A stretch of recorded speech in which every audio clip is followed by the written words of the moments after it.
Hey guys, welcome to another episode of The Aspiring Entrepreneur. I'm your host, Hamza Chowdhury. It's great to be back with you guys. I know it's been a few months since I posted my last video. I've been up to so much and I've been doing so much, and I've been a father to my kids. I've been growing my businesses, and I've been also trading a lot of stocks, closed a lot of positions, called a lot of positions. If you don't already, please do follow me on Instagram.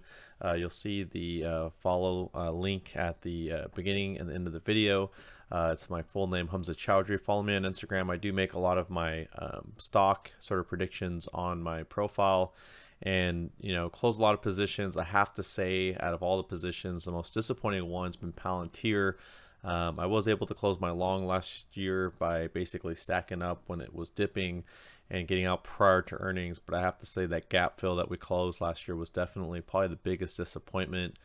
Besides that, Tesla hit our $1,000 price target last year, and that was solid.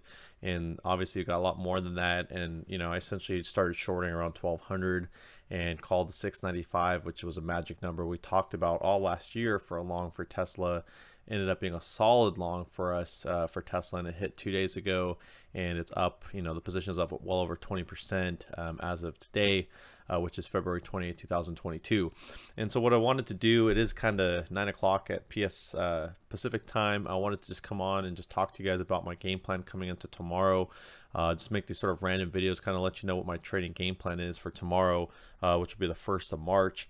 So Zoom reported earnings today, right post-market, and the earnings were disappointing in the sense that the stock didn't react initially well, and so we had this massive dip. And you can look at Nvidia, it did something very similar. And so if you don't have your exits, if you're shorting into earnings, you don't have your exits, this is a 1-minute candle. And so if you're not shorting, you're from 111, you're already down 5 points up at 116. And so what I did with Nvidia is I had a lot of my exits right when the market or when the earnings were announced, and so I was able to get out of about 75% of my position. With Zoom, I actually didn't have a position going into earnings, but I did watch these key levels. And so for tomorrow, what I would be looking for is a fade play that's valid from here at the 132 level. And depending on how the market opens, or how the market opens getting into pre-market tomorrow, possibly a position adding at 134. And I would definitely cut the short anything above 135. That theory is no longer valid. Okay, and so I'd look for a fade play if they stuff at 132, maybe an add at 134 and a cut at 135. Again, this definitely looks like a great short, a great fade play all the way down to 111. And if I switch here to the daily chart, our support is back down here at 111, and so I definitely expect it to stuff somewhere into that 132 134 range, and then I expect it to fade all day. And I definitely wouldn't look at a long and Zoom until we get down here to the 111, the 110, back here to the low 100s. Okay, that's where I would be personally looking for if I wanted to invest in a stock. But clearly you can see it's downtrending, and there's a lot of gap fills here in the chart. And so again, is it a $500 stock? Definitely not. Is it a $100 stock? Maybe. It's really up to you to decide that. I'm just here for the day trade. The second one I'll be watching for is Lucid, LCID. On the daily chart, again, it's been a really great stock, a lot of volume, a lot of liquidity. It's really easy to get in and out of the stock. Same thing here. You can see that it was going to test its 200-day as resistance. It was bounced off its 20-day. And if we look here at the minute chart, the same idea is that the earnings tanked the stock, and clearly it held a sort of $25 key level here. And so if I was looking for a short, again, I want to see a push into one of these levels where clearly it has failed, or it's having issues in terms of trying to break through. And so one of those levels is 26, and one of those levels is 27.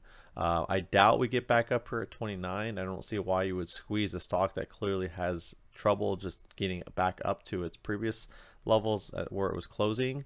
But we've seen stranger things in the market. We saw the market down 2% the other day, and it closed the gap, which was very impressive.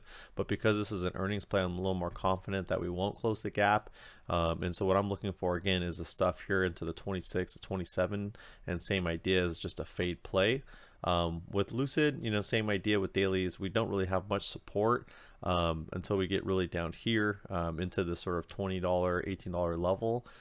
We did have this $15 day when they essentially could sell the shares that they want, the initial holders of the stock, and so it tanked down to 15, 16 bucks, and then it skyrocketed to 55. So this was obviously a great play, but same idea. It's clearly on a downtrend, and so this isn't a stock I'm looking to buy long term. I know a lot of people are interested in, but I expect just from that initial reaction from the stock, from a $29 all the way down to 24 here, that we're going to continue to see some downward momentum into Lucid. And so I'm basically shorting any pops tomorrow, and again looking at this level here in the $21 range as a cover for the long, okay, or short, excuse me. And so those are my plays for March 1st. I'll be looking at Lucid and Zoom. If you guys find this video and you want me to get back into making these videos for you guys, like I said, I'm still an active trader. I'm pretty more active on Instagram than YouTube.